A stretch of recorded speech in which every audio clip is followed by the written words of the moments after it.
Hello, everyone. This is episode 16 of the Brandon Adams podcast. I have with me Arnold Kling. So, Arnold, I've been reading your blog for a very long time. I would say that your blog compares most readily to Tyler Cowen. Um, you guys both have very market-friendly policies relative to a lot of academia. You both have a huge volume of content, very, very consistent posting, and extremely high quality. Well, thank you. It's good to be compared to him. So I've been reading your blog every day recently, and I was quite entertained by your recent piece suggesting that for a lot of people, lockdown is not so unpleasant. You worry that perhaps lockdown is too appealing. That really, I don't think that's really the thrust of it. The thrust of it is that, it's a complicated issue. So you have a health issue. You know, we have a problem with a pandemic, and we have an economic issue that's interlinked with that. And I think people have a hard time facing up to each one individually and to how they're linked up. So the problem that people have with the health issue is that your instinct when you hear about the virus is, if I were to ask you the question, when would you like to get the virus? And most people would say, oh, well, never. I don't want to get a virus. It's dangerous. But in fact, it probably would be better for some individuals and for society if some people got it sooner rather than later. That is, if you knew that you could get only a mild case, which some people are young enough perhaps to be confident that would be true, not perfectly confident, unfortunately. But if you could get it sooner, it would be better, just because the option of never getting the virus is just not realistic.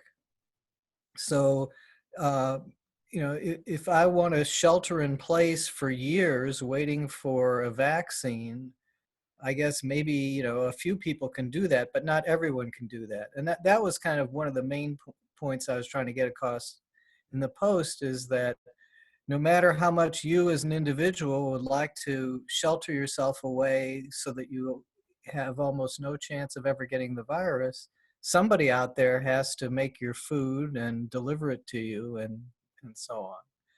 So, so it's more of a choice of when to get it as opposed to getting it or not. And that's a very difficult thing for people to face. So that was kind of, that's one issue where I think it's hard to get people to accept that reality. So people on the right want to deny that the virus matters. Oh, it's just the flu, get over it. I don't think that's realistic. I think the fears of it, especially for old people, are certainly legitimate. But other people seem to want to act as if the lockdown is a cure or a total preventative. And all it does is it delays getting the virus, and we may be delaying it for the wrong people. So again, it's a complicated issue. It's hard to get people to think about. And then the other thing that I was complaining about is that people seem to think that no matter how much economic activity is curtailed, they can be made whole by the government writing them a check. And that's what I call this sort of lockdown socialism mentality, that, oh, don't worry about it. The government's going to write a check, so you don't have to, so we can stay locked down for a long time and not face the consequences. And that struck me as unrealistic. It means you have to, a more realistic thing, for example, would be to say, okay, we're going to give people relief who are going to be really harmed by the crisis, but we're going to raise taxes on everybody else to pay for it. That would be realistic. What's not realistic is to pretend that these checks just come like, from some magical source, and that none of us has to pay for the relief that people are going to get. Anyway, so that's some background. So, I realized that I skipped a lot of the preamble. I want you to take us back to early in your career. Um, I might not get this right, but basically, when you were a freshman at Swarthmore, you had a teacher in introductory macroeconomics who was inspiring, and that led you to, as I gather, focus on economics at Swarthmore, and then get a job in economics, where this is reading between the lines in some of your work, but reading between the lines, you gathered that economic forecasting is a perilous activity, and you Yeah. continued that doubt to your doctoral training at MIT. I don't want to put words in your mouth, so maybe you could bring us Yeah, through. well, no, I think that's helpful. Um, one of my biases in the current situation has been to belittle the forecasting models used in the virus crisis. And you're right, that's like over 40 years I've spent with looking at computer models. In this case, it was macroeconomic models to forecast unemployment, inflation, and so on. And I just saw at a very early age how deceptive and self-deceptive those models were. They they didn't capture the complexity. They were very sensitive to errors in data, and I think they did more harm than good. And I think in some ways the same is true of the models that a lot of people are using for the virus crisis today. Now, if I'm recalling, you were critical of some of the early projections, some of the public statements from Fauci and others, because they were putting a fairly tight range on expected deaths, and you thought that was implying a tight range of R naught, and that was somewhat unknowable at the time. Yeah, well,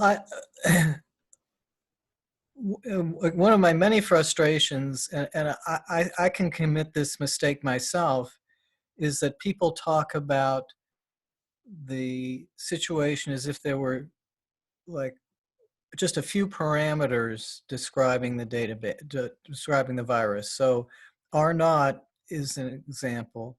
That's supposed to be the rate at which you infect other people if you get it. And, so everyone, the original estimate was, everyone infects exactly 2.5 people. Well, we know that's, that first of all, that's not impossible. I can't infect 2.5 people exactly. But it turns out, I think, that some people infect dozens of others, and some people don't infect anybody. So it's a very, so just describing it in those terms, in that R naught terms, is wrong. Even more troubling is people talk about the death rate. And I've been guilty of this myself, but it's clearly, there's no such thing as the death rate from this. Old people clearly die at a higher rate. People with different underlying conditions die at a different rate. So it's extremely complex, and we have a lot of unanswered questions. And just throwing a couple of simple things into a model and making some simple assumptions and then having a computer spit out something to 5 decimal places doesn't get you anywhere. Now, back when Dr. Fauci made his forecast that there would be between 100,000 and 240,000 deaths, My complaint at that point was that the rate of deaths was doubling every 3 days. And to sort of fall within that 100,000 to 240,000 range, it would have to double from the point he said that somewhere between 5 and 6 times. If it doubled any less than 5, you'd fall under the range, any more than 6 over. So it was just, based on that, it's just impossible to believe that you could forecast with any kind of accuracy like that. And other people have since noticed that, when the models produce a 95% confidence interval, then the results are out of that confidence interval more than half the time, which is, an absurdity if you really believe that the confidence interval is correct. So take me to your training at MIT. Um, what was your specialty there, and um, did you desire at the time to do research economics, or did you know early on that you were a bit iconoclastic? Mostly, I would have expected to end up doing mainstream economics. I was skeptical of the extreme mathematics, the belief in mathematics. A friend and I would joke about the MIT transform, the belief that that if you characterize the economy with a sufficiently complicated equation, that you would somehow gain the great insight that would allow you to be a successful economist. The belief that just the more mathematically complex you wrote things down, the better you were as an economist, was really kind of implicit there. And so I did rebel against that. But otherwise, I was interested primarily in macroeconomics, that is the determinants of inflation, unemployment, and so on, and thought I would end up, and did think I would end up doing research. The job market in 1980 was not terribly good. I think it sort of reminds me a little bit about what I think a new PhD is facing now, which is that all of a sudden, hiring at universities is probably going to dry up. And 1980 was kind of a period where, because the price of oil was so high, the universities on the East and West Coast weren't doing any hiring. So I didn't. So I ended up working at the Fed, which is actually a kind of a lucky place to be able to land a job at that time, because 1980 was a tough time. So the mathematical orientation of the economics profession, do you think Paul Samuelson was the key figure in that change, or do you think it was going to happen anyway? I think generally, I think things are going to happen anyway, but he certainly played a very big role, and MIT in general played a big role, and World War II played a role. World War II, we had a lot of central planning and a lot of central planning issues. Do you build more tanks or more airplanes? Do you send them to the European theater or to the Japanese theater? And the military began to look to sort of, those are economic problems. They're resource allocation problems from a central planner's point of view. And so they put a lot of money into the MIT economics department, basically built it up from nothing, because the MIT economists were answering those questions, and they were doing that using mathematical models. It was called linear programming was the main one. So Samuelson, he did have an incredible influence on undergraduate economics education, because for a while his textbook was selling couple million copies a year or something insane like that. And as you point out in your book, Specialization in Trade, an odd thing happens in the teaching of economics where microeconomics has axiomatic principles. You start with a number of assumptions which can be questioned, but the idea is that from these principles you get the theory of the consumer, the theory of the firm, and you fill textbooks with first principles. And microeconomics has had a lot of explanatory power in a wide variety of settings from those first principles. And then with macroeconomics, if you're taking, say, introductory macroeconomics, to this day, the textbooks sort of throw the micro foundations out the window and have this sort of convoluted Keynesian aggregate supply, aggregate demand orientation. Yeah, it's two different worlds. In microeconomics, the story is we have unlimited wants and limited resources, and the problem is how to get the most out of satisfaction of our wants out of those limited resources. In macroeconomics, we say there's a shortfall of demand. It's like there's too many resources and not enough wants. It's completely reversed, and no one. And the odd thing is, no one tries to reconcile those two. They just say, well, here's micro and here's macro, and they don't even ask you to notice the difference and try to explain why they're different. So it's kind of bizarre. If you recall, there was a textbook that was making some traction. There was Josh Barrow's macroeconomics textbook that it wouldn't be Josh Barrow, would it? It would be Robert Barrow, I would assume. Yeah, you're right. I'm sorry, Robert Barrow. It's been too long. Robert Barrow had a macroeconomics textbook where chapter 1 is like the Robinson Crusoe model, and he's trying to build macroeconomics from first principles, a little bit more of a market orientation, and it had a bit of attraction for a while, but then sort of fell away. Yeah, there have been different attempts to deal with macro. I think Barrows, fails for the same in some ways the same reason that the Samuelson approach fails. That the idea is to reduce the economy almost to like a single factory and a single individual.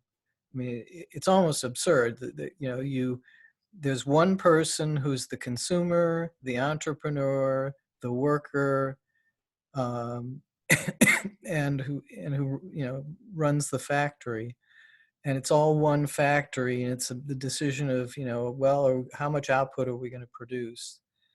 And in Keynesian macroeconomics, that decision comes from aggregate demand. The aggregate demand tells you how much you can sell. In other versions, there's some comparison of the future with the present. I won't get into the ideas there. My view, as you know from reading the book, is that the way you can reconcile microeconomics with macroeconomics is that in both of them we have very complicated patterns of specialization in trade. So if you look around at the things in your office, millions of people had to cooperate in some sense to produce all those. And so there's just this tremendous amount of specialization and a very complex way of creating all these goods. So I call the result patterns of specialization in trade. And the macro story is that sometimes these patterns break down. They aren't sustainable anymore. So a good example right now would be international airline travel. That's gone, that's collapsed because that's not a sustainable pattern of trade right now. And so, that would be how I would explain unemployment. It's not that we have this one factory and all of a sudden demand fell off. It's that the demand for certain things has fallen off, and we haven't been able to reallocate people to things that people want. So there's less demand now for international air travel. There's more demand for various forms of medical equipment. At some point, the economy has to reallocate people away from things where there's less demand and toward things where there's more demand. And your view there is that even if the virus turns out to have a more benign trajectory than currently expected, the unemployment picture is going to take a long time to solve, because getting firms matched with workers again, and you do think there will have to be that matching because there is going to be a reorientation of patterns, is going to take a long time. Is that right? Yes, exactly. That first of all, I think it'll take a long time for people to kind of get over their fears of certain things. So, fear of going on a cruise ship, fear of international travel. Secondly, people have all of a sudden developed new habits. Look at what we're doing now. We're using software that most people hadn't even heard of before this crisis. Now lots of people are using it. So going forward, when businesses are thinking about sending workers for training or for conferences, the first question that they're going to ask is, well, could they just connect over the internet, using Zoom or whatever? So not every conference that people would have gone to a year ago, and not every training program that people would have sent their employees to a year ago is going to exist going forward. Some of them are going to be replaced by this. So that's one reason things are going to change, is that certain trends are going to accelerate. And another reason is, unfortunately, we've been running a very fragile economy. Both households and businesses have not had much in reserve. They've been running very high debt loads. So for example, airlines, you could imagine a world in which an airline could survive 2 or 3 months of low demand, but not if that airline is loaded up on debt to pay for its airplanes, and so it's facing interest charges every month. So we could run differently. Again, we could imagine a world in which households could be laid off for a few months and still be okay and pay their rent and pay their mortgages. And then when they go back to work in a few months, they'll be in good shape. We could imagine that world, but that's not the world that we've evolved to. We've evolved to a, sort of again, a high leverage world where people have a lot of debt and not much in savings, not much of a cushion. So a big reason why a lot of businesses are going to go under, and why people are going to miss rent payments and mortgage payments, is that we've been running a very fragile economy. So that means a couple of things going forward. One is that a lot of businesses will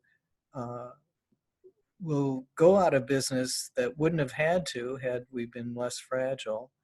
And that will require a lot of adaptation and change.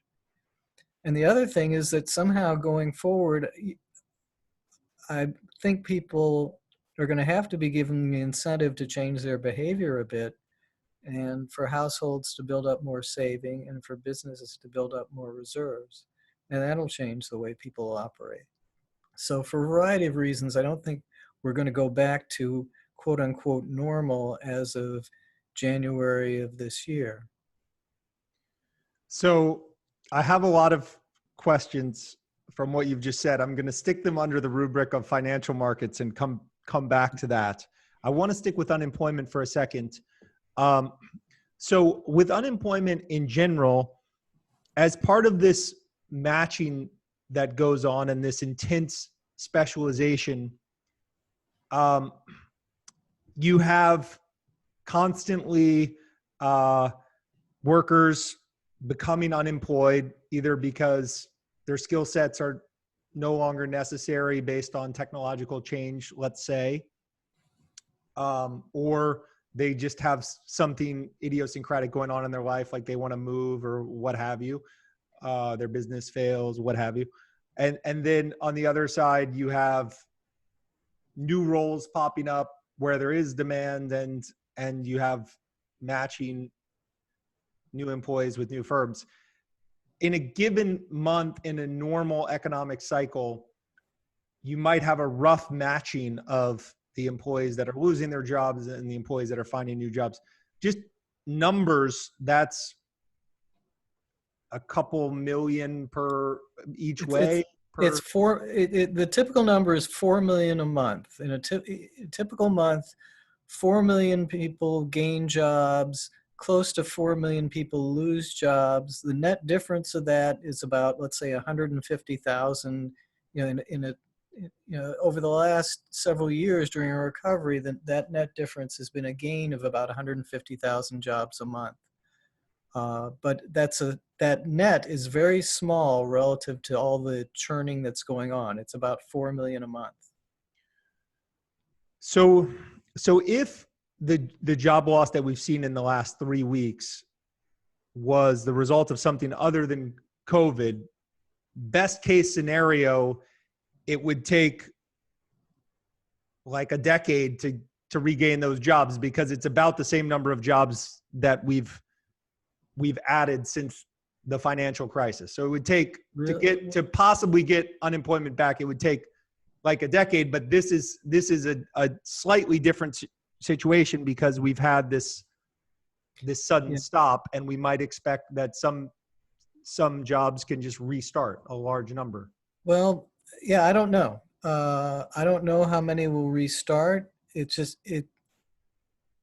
another thing that this crisis seems to have hit us at is maybe a particularly fragile point, where people were operating very optimistically. So you read that, for example, newspapers are on the verge of huge layoffs. Well, newspapers have been in trouble for a long time, but they've been kind of treading water or levitating based on advertising online. And I think that's always been a fragile model. I've always questioned that. So I think that's another case where a lot of what's going on is things that would have happened gradually over the next decade are going to happen suddenly.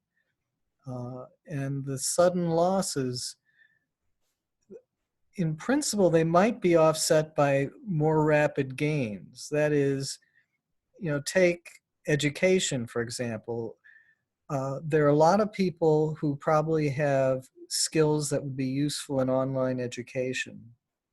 And they may not have nothing to do with teaching. They may have to do with, setting up,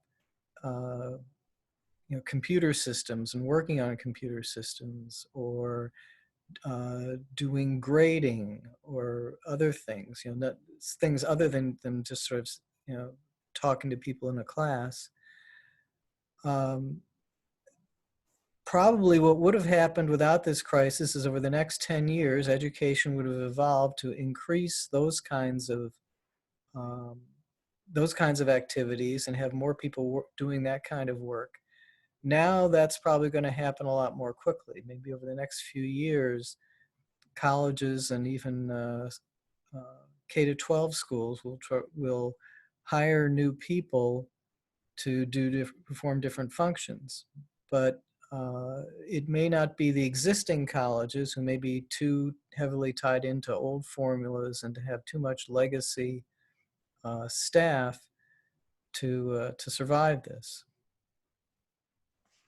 So on this topic of fragility, I find it very interesting that state and local governments have long had fragile finances, and this crisis, I think there's an interesting dynamic where people that, and institutions that were in trouble anyway have an incentive, a strange incentive to play up the crisis and then yell mercy, we had to do it, the federal government demanded it. I see it I see it as a special danger for state and local governments. Yeah, I agree. I think that a lot of nonprofits that have been running with excess staff, state and local governments that have been, uh, not funding their pensions and running with excess uh, staff and maybe overpaying people, and for-profit businesses that maybe have been a little bit lax on controlling costs. All of a sudden, this crisis, this situation hits, and everybody tightens up. So you have, the classic example of Harvard laying off like cafeteria workers and accepting money from the CARES Act, even though they've got this multi-billion-dollar endowment. So everybody is using this as a time to, uh, kind of tighten up their purse strings. And as you say, the state and local governments are doing that. And, whereas a sensible thing for them to do would have been to use the economic good times that we've had over the last few years to build up reserves, to run surpluses, and to build up reserves in case something like this happened. But of course, they didn't do that. And I think with state and local governments, there's the danger now that they will continue the lockdown and use it as a time to sort of negotiate with the federal government for a bailout. Well, I'm not sure how they feel about that. I mean, Tyler's view is that if anything, they might have to let the lockdown go sooner because they're starving for their sales tax revenue. So we'll see how that one turns out. But but what you're pointing to of the general fragility that because nobody was running with enough reserves, all sorts of industries and sectors of the economy that need not have been directly affected by the crisis are being affected because just a little bit of a shortfall for a couple of months is something they can't survive. And so it just it kind of feeds on itself. So in your book, Specialization in Trade, I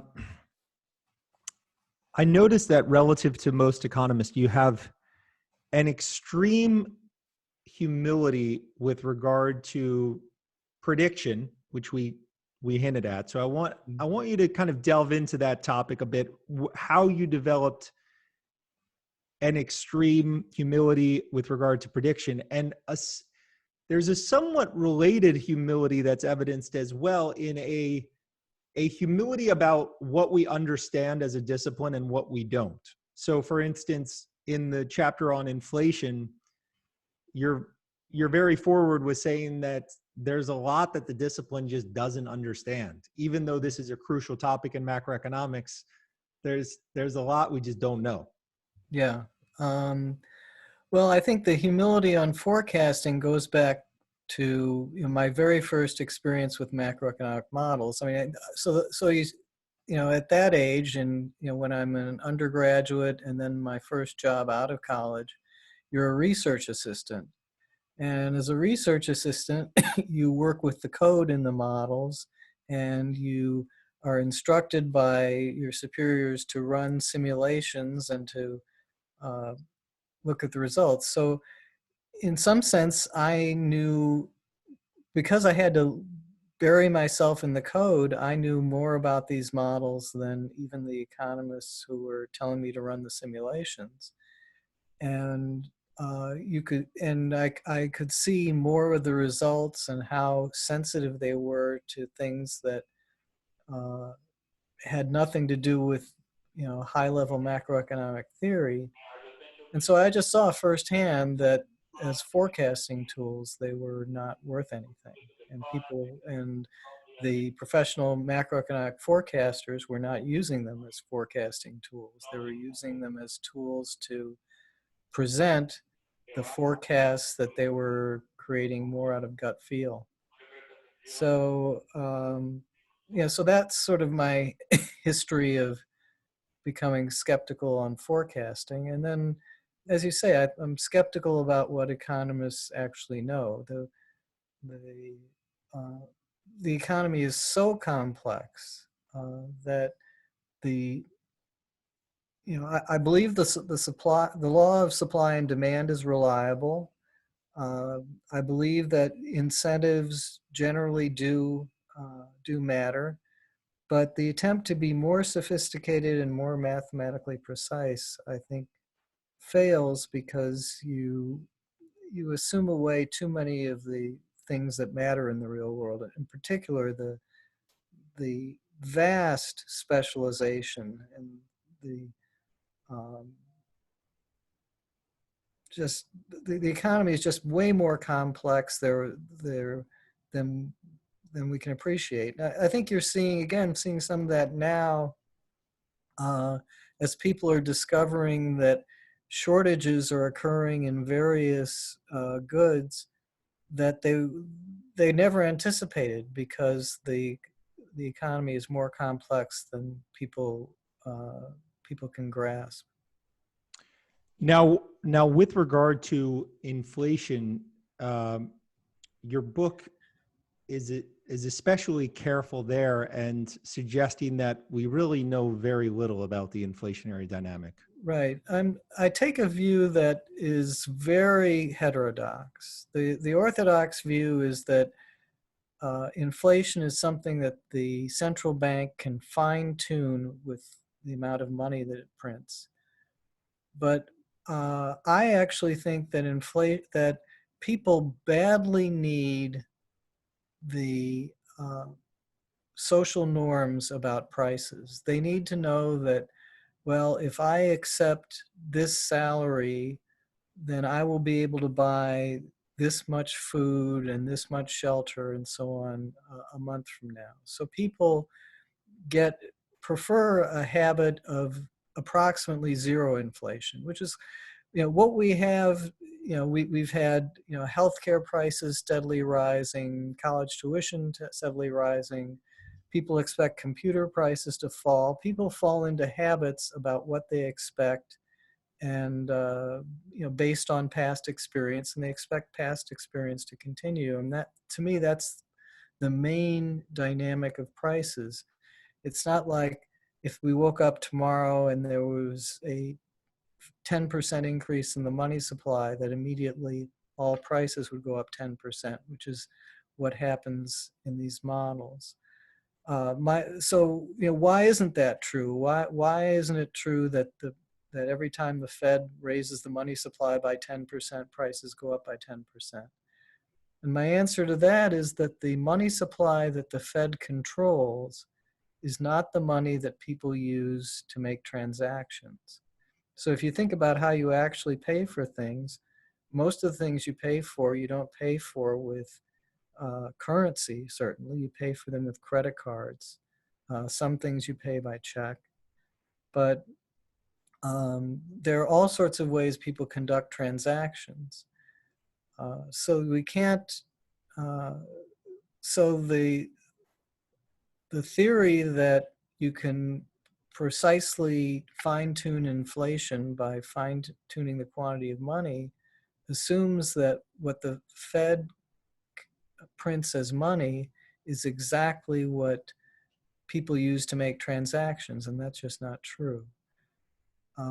My best guess about inflation is that we fall into norms and social habits and beliefs about inflation, and those and so we'll be in a like recently we've been in a regime of low general inflation where we expect the price trends from the past to continue in the future. When something jarring happens, then we change our beliefs.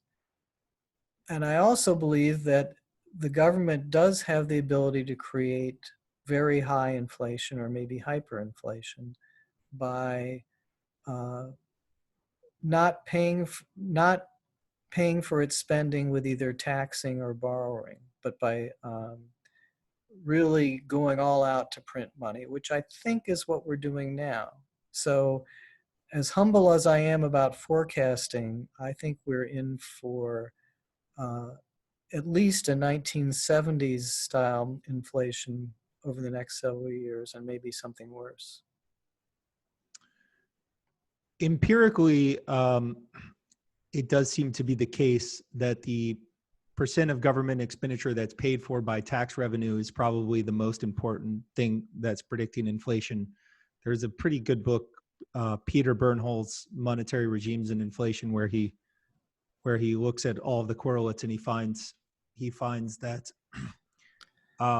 that is the most important variable. And I believe there's a bit of a tipping point that occurs in his work that suggests that when less than 60% of expenditure is paid for by taxation, you run a strong risk of lurching into very high rates of inflation. So you say that the money supply that the Fed creates is not what we're using for transactions, and in some of your work, you go as far as to say that the Fed can be viewed as another bank, the most important of the banks, but another bank. Now, the money they create is used directly to buy financial assets in some cases. So, do we agree that they are maybe inflating the prices of financial assets? Well, I think a lot of what we call monetary policy and financial regulation is the government allocating capital, particularly for its own uses, but its own uses or its own preferred uses. And that's what I sort of see the Fed up to. The Fed traditionally has only bought treasury securities, which is a way of allocating capital to the government. It is now stepping into municipal bond markets and maybe commercial paper markets, and so it's becoming a giant, taking on a giant role in capital allocation. I think this is almost socialism by definition. If you have the central bank involved in all the credit markets. And that's very new. I mean, that's just within the last few months that they've stepped into even more credit markets. But if we go back a few years, but certainly before 2008, I would have said, well, the central bank, it's just a bank. Imagine Citicorp saying, oh, we can control nominal GDP or we can control inflation. You'd say, no, you're just one bank. And that's the way I would have suggested thinking about the Fed until first the financial crisis, when they took on a much bigger balance sheet, and then now where they're like, going forward, going to be responsible for all the credit in the whole economy. No, they're big enough now that they can cause a lot of inflation. I mean, before I would have said no, but now I would say yes. So, to risk summarizing some of your views too much, you think the unemployment that's been created by COVID is likely to last longer than most people expect. You think that the policies that the Fed is engaging in, and probably more importantly, the high rate of deficit spending is likely to be inflationary. And in a recent post, you suggest that the outlook for equity markets might not be too favorable. You don't come out and say that, but you. Yeah, no, I'll come out and say that. My line on the efficient markets hypothesis is that I act as if it's true, although I don't really believe it. And I act as if it's true because I think maybe the markets can be stupid, but I can be stupider. So I'm not going to try to outguess the market 99% of the time. But right now, if I were speculating, I would be buying put options on the stock market. I just don't see how you can have the kind of economic disruption that we're having and are going to and have the stock market only be down 15% from its peak or whatever it is. It, I really don't understand it. So putting those, I see my outlook for the economy, best case is we'll have a decade like the 1970s. Okay, and that if you go back to history and see what happened, what your stock market did over that decade, you wouldn't come close to owning stocks right now. And I think that's kind of a best case scenario. We could get worse inflation, or conceivably we could get worse unemployment than we did in the 70s. So anyway, that I am typically humble about making projections, and you can take what I'm saying with a grain of salt, but that's my outlook. so since the inflation expectation in markets currently, as evidenced by TIPS securities or bond prices, is not currently expecting high rates of inflation. Right. You might think that equities would be a reasonable place if you were expecting a lot of inflation. There is some debate about how equities perform in an Yeah, inflationary environment. in theory, if your stocks are if you think of them as hard assets, you would say, well, I'll run to them if there's inflation. I just remember the 70s episode where they performed so poorly. And I also worry that I think I'm more worried that the real economic dislocation will be a problem. The one scenario that I can think of that would be good for stocks is the possibility that, suppose you're a big corporation and every small business that competes with you gets wiped out. So you're a fast food franchisor, or you're a restaurant franchisor, and every mom and pop restaurant goes out of business. That might be good for your stock. Or you're Amazon and every brick and mortar retailer goes out of business. Well, that might be good for your stock. So I can imagine that kind of world in which the publicly traded corporations do well because everyone else does so badly. But otherwise, I think if you thought of investing in the stock market as investing in the economy as a whole, I would think of it as being a very dicey proposition for the next few years. So you would think you could do better in terms of protecting against inflation, and you should sort of focus on those avenues. And the stock market probably not reliable. Yeah, if I had a hedge fund, I would just short, regular nominal treasuries and buy the index ones and just wait for the inflation to hit. I mean, we have less production, less people working in, producing goods and services, and we have this huge deficit spending. It seems to me almost arithmetically impossible not for prices not to go up relative to that. Yeah, I can't argue with that. I guess it's one of those things that's been a bad bet for so long that people people shy away from it, but it does seem compelling.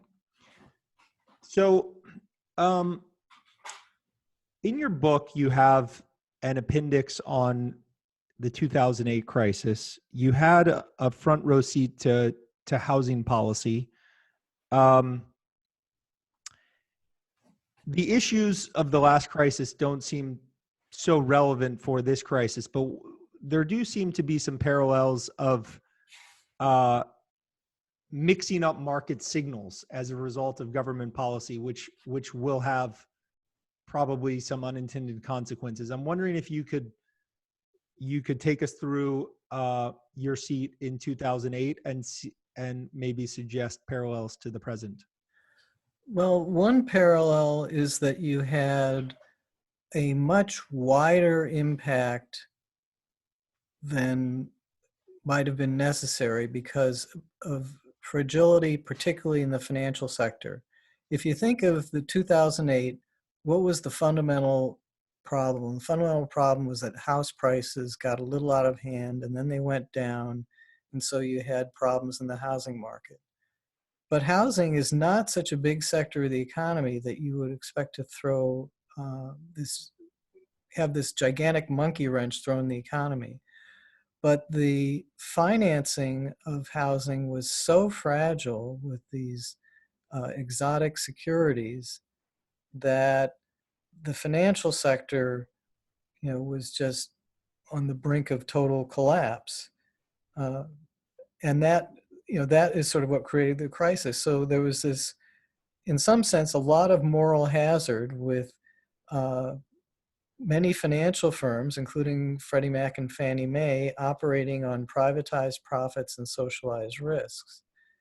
And supposedly we learned the lesson in 2008 that we were not going to do that again, and that we were going to make banks hold more capital and so on. And now here we are today, and instead of being able to say, well, we don't have to worry about the banks because they learned their lesson, they're holding enough capital, we're saying, oh my gosh, we got to bail them out again. We out of 2008, one of the things that we said was we were going to force banks to be able to pass stress tests. Well, we're having a stress test right now. Are they passing it? No. So um, so we have this desire in the middle of a crisis always to do a bailout to avoid the pain. And then afterward, we look back and we say, ooh, maybe we created some moral hazard. Maybe people ought to be building up reserves instead and not running their businesses and their households in such a fragile manner. But we never go about changing the incentives to do that. And so we get fragility again, and then the next shock hits, and then we get bailouts again, and we get this seemingly endless cycle of uh, sort of people thinking that they're doing well when times are good, not building up enough reserves, and then begging for bailouts when a shock hits, and then we can't resist giving them bailouts, and it's just getting into that endless cycle. So the financialization that you're speaking of, there does seem to be a certain cynicism in the way that people almost anticipate the bailout and strategize in that regard. Like some of the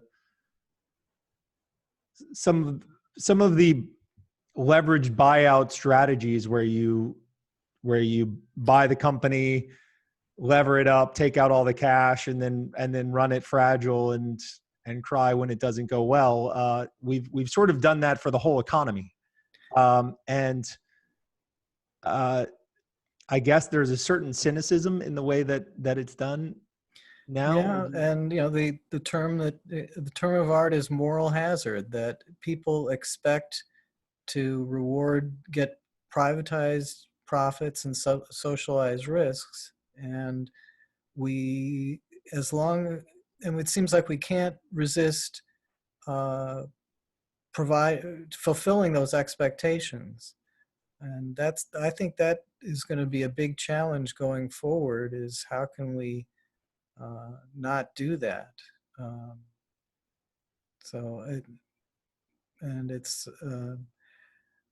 I think in some sense the Tea Party and the Occupy Wall Street movements emerged after the 2008 crisis as people had a kind of a gut feeling that the people who had privatized the profits had gotten away with socializing the risks.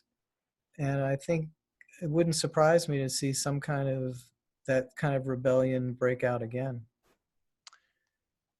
Yeah, I could easily see the same.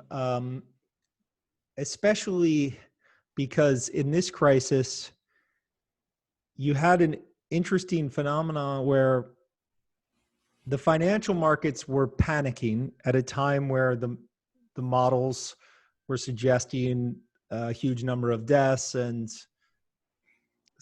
basically a health catastrophe in the US where hospitals were overrun and so forth. At that time, the financial markets were panicking. The Fed acted in response and Congress acted in response. They acted in a very, very big way. And then we realized that we had overreacted in an important sense. The models about health outcomes were wrong. We did our best to project what was coming, but we were simply wrong. We were too pessimistic. And the financial markets were able to walk back. They were able to change expectations and reprice. But the Fed action and the Congress action, that's stuck. And now they are, in a sense, committed to what they've done and defending what they've done. But they were acting in an environment that is different. Financial. So I believe there's a real danger that because the health outcomes aren't as bad as we expected they might be, there's a possibility that we quickly rebound in financial markets because they've been juiced up by monetary and fiscal policy. And then I could see a devastating political reaction because people will think to themselves, I can't believe we did this again. I can't believe in the face of a crisis, we bailed out the wealthiest people in our population and left everyone else stranded. Especially if you have a lot of people who are unemployed and a lot of, and you know, unlike the 2008 crisis, you know, huge numbers of small businesses going out of business. What are these people going to do? Are they going to, they're going to pick up pitchforks. I think that's going to be the attitude. So in my one scenario where I think the stock market does okay, that is, it feeds on the carcass of all the small business competitors going out of business. I don't think the country survives that. I don't think you can't put every small entrepreneur out of business, have the large corporations fat and happy, and have a peaceful society. So I just want to play devil's advocate because I really don't believe in universal basic income. I can't say that might be too strong of a statement. I have some sympathy towards it, but it's not where I would like to go. However, a crisis like this, it does expose certain redundancies. We have become so efficient in many ways as a result of technology. Amazon is actually changing the world. They're making things much more efficient, and they are taking out huge numbers of industries. Whatever Walmart did to local businesses a decade or two ago, Amazon is doing that times 100 today. So there is a sense where technology is quickly making a lot of work redundant, unimportant, hard to justify. You and I know that these debates have been going on in economics from the Luddite era onward. However, they seem to have some potency now. Do you see possibilities of a changed world a decade or two hence where people maybe don't work, a large part of the population doesn't work, and you go to sort of universal basic income kind of policies? Do you think that's a possibility? Okay, let me say two things. First of all, I think a universal basic income as not as a replacement for existing welfare programs can be made attractive. But that's not really what we're talking about here. What we're talking about is More sort of extreme. I call it like the Vickies and the Theets model, because there's this science fiction book, The Diamond Age by Neil Stephenson, in which he projects a very extreme class system where the Vickies or the Victorians work very hard, make a lot of money, and have very exotic goods and services. And the Theets are a lower class that, because of technology, is able to live to have all their basic needs fulfilled and have some crude forms of entertainment, but doesn't have a very high. They're culturally very low, um, and they have low status.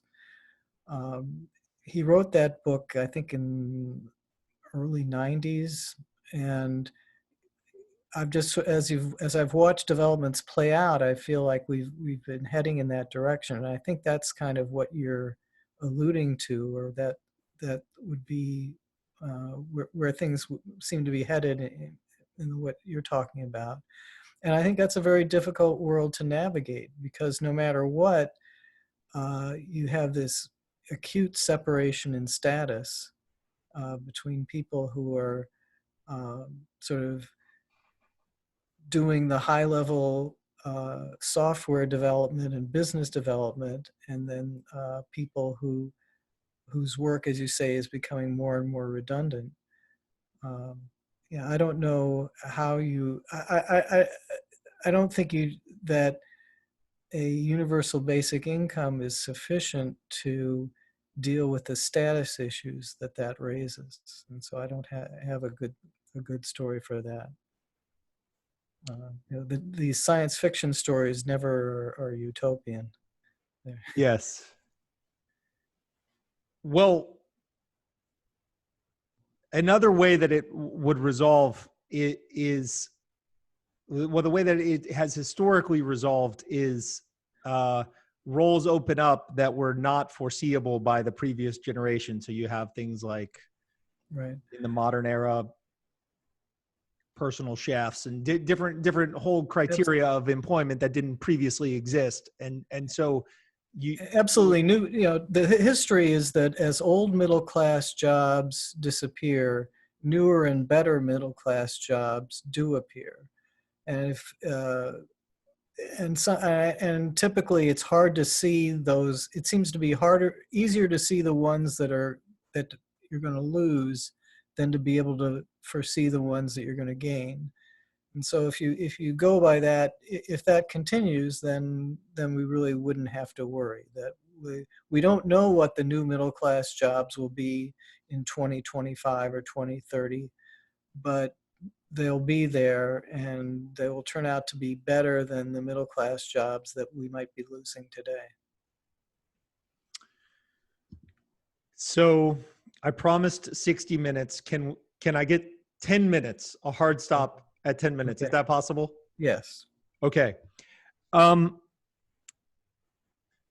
Explain the origins of your three axes model of political discourse, and do you think it has applications to coronavirus? Okay. So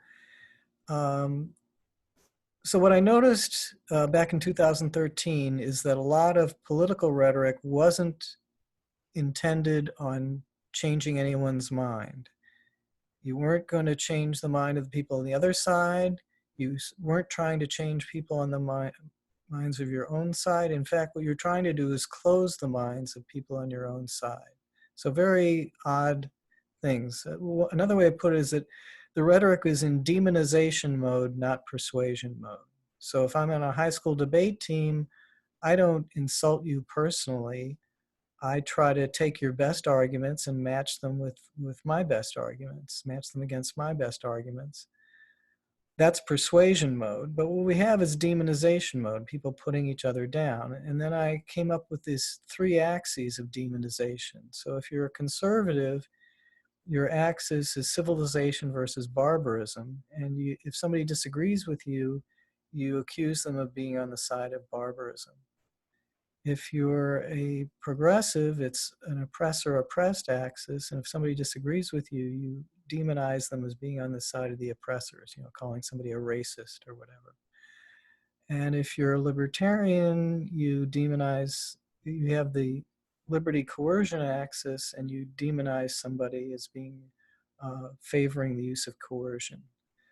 So in this virus crisis situation, and I've been guilty of this myself as a libertarian, you demonize people as just making excessive use and expansion of state power and coercion. So you see something like, orders to shelter in place from the government, and they drive libertarians crazy. I mean, as a libertarian, I don't have a problem if you decide you don't want to go to a restaurant or you want to close your restaurant as a business owner, that's fine. But the government shouldn't be telling people what to do about that. And so again, so for libertarians, that's the way these lockdowns hit them, at least when they come from government officials. And so, they'll demonize the opponents.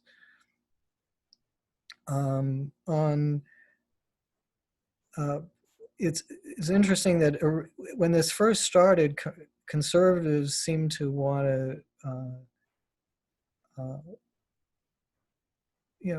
kind of support the idea of people staying home and lockdowns, and then they've moved away from that. Progressives originally didn't like any policy moves on the virus. They called them racist. I don't know if you remember, but back in January and February, when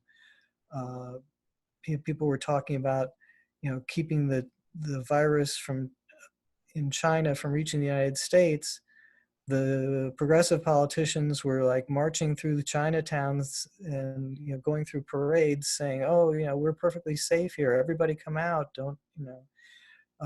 That has since reversed, and progressives now think that that they're now more supportive of the lockdowns than conservatives. So go into that. So anyway, so I think the three-axis model has some use in this, but I think more generally than the phenomenon of people demonizing opponents and not arguing persuasively is very widespread, and I think it's very much reinforced by the social media environment, where on Twitter, that's just a cultural norm, is to just attack people and not try to think through carefully, and not try to talk about the other person's best arguments or their best point of view, the logic of their point of view. You just try to put them down. Do you think that this environment, this Twitter environment, has something to do with the fact that libertarians have not asserted themselves very vigorously in this crisis? I have found that libertarians have stayed somewhat quiet during this crisis, and I was watching an interview with Tyler Cowen where he suggested that is true, and that maybe it's been damaging to libertarianism. Well, my first reaction to the situation was that, to see this exponential curve growing, to see that clearly we would have to change behavior if we were going to slow the spread of the virus and avoid the overwhelming the healthcare system. And that's, that implies sort of government action. But over time, I saw that, well, maybe there are other things we can do other than have government order people to shelter in place. Maybe people can all go out and wear masks or other forms of face covering, and that would be just as effective. Or maybe we can just let people make their own decisions, and a lot of people people won't do crazy things, and obviously they're canceling big conferences and big sporting events, doing that without government telling them what to do. And then seeing all the socialist economic policies that the government was enacting. So it kind of revived my own libertarianism. And in fact, it's probably become, I've probably become more vehement about it. No, I do see this crisis as really driving libertarianism out of the political discussion. And I think it's unfortunate. And some of it may be the media environment in some sense, but I think it's probably just because of the way people react to national news now. They take everything personally because it's showing up on the same screen same telephone screen that they use to talk to their friends on. So they don't separate what's going on nationally from their personal lives. And I think that really cuts against a libertarian point of view. People just become so anxious about it, and the desire for the government to be their parent, I think, becomes stronger in this kind of social media environment than it would have before. I'm going to do an unusual thing. I'm going to give you two options for the last question, and you have to choose which of the two questions you'd like to tackle. The first is regarding the cost of the lockdown. Because we might be entering into an environment of rolling lockdowns, probably not of the same severity as this recent lockdown, but we might have rolling lockdowns of some types. It does seem important to think about, okay, what is the benefit of the lockdown, which is mostly preventing the spread of the virus, and then what is the cost of the lockdown? I would be very interested in hearing your description of how you might think of the costs of a lockdown. So that's question one. The other question is, you've talked a lot about the socialist style policies that have been enacted in response to the virus. How do you see the economy coming off of life support, coming off of constant bailouts, extreme deficit spending, etc.? So right, I'll take the first one. Okay. They're both interesting, but I'll take the first one.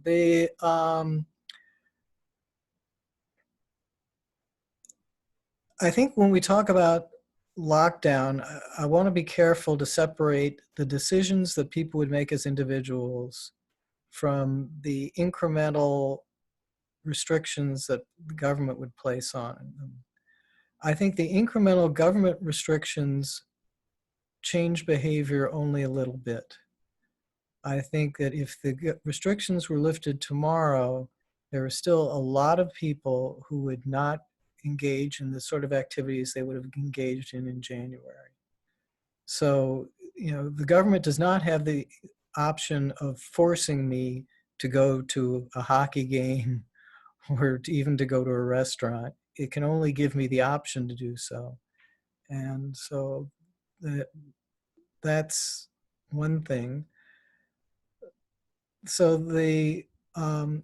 I think the economic costs are going to come primarily from these individual decisions. That is my decision about what events I'll go to and what events I won't go to. And so a lot of that economic cost is unavoidable. I think that the benefits of both our individual actions and government actions are quite limited. Okay, we all wish that we would not get a severe case of the virus. But we don't really know what makes the difference between getting a mild case and a severe case, other than people who are older tend to get it more severe. What we can do with lockdowns or with our individual behavior of avoiding events is delay getting the virus. So I have a choice of getting the virus sooner or later, and I can affect, and that choice can be affected by my actions. But unless I'm going to stay a hermit for years, I don't have a choice about not getting the virus. It's just a matter of sooner or later. So I don't think that the benefits are as much as people want to intuitive gut feel think. The gut feel is, oh, I won't get the virus if I stay at home. But the right reaction is, well, sooner or later you're going to have to go out, and sooner or later you're probably going to get the virus. So it's a question of sooner or later. And for many people, they're probably better off getting it sooner, like young people if they get mild cases. And only a few people are better off getting it later. And I don't think we are going to see a lot of social benefit out of restricting people going out. The only benefit is that flattening the curve, and flattening the curve means getting it later rather than sooner.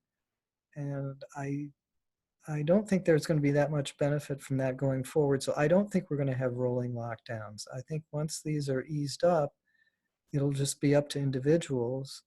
And I think the problem will be that many individuals will be frightened about going out and doing the things that they were doing back in January.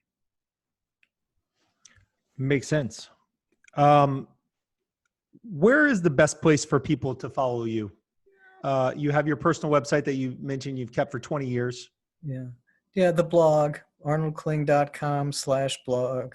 That's the best place. Beautiful. All right. Well, I really, really appreciate this time. This was great. Thank you so much. Okay, thanks very much.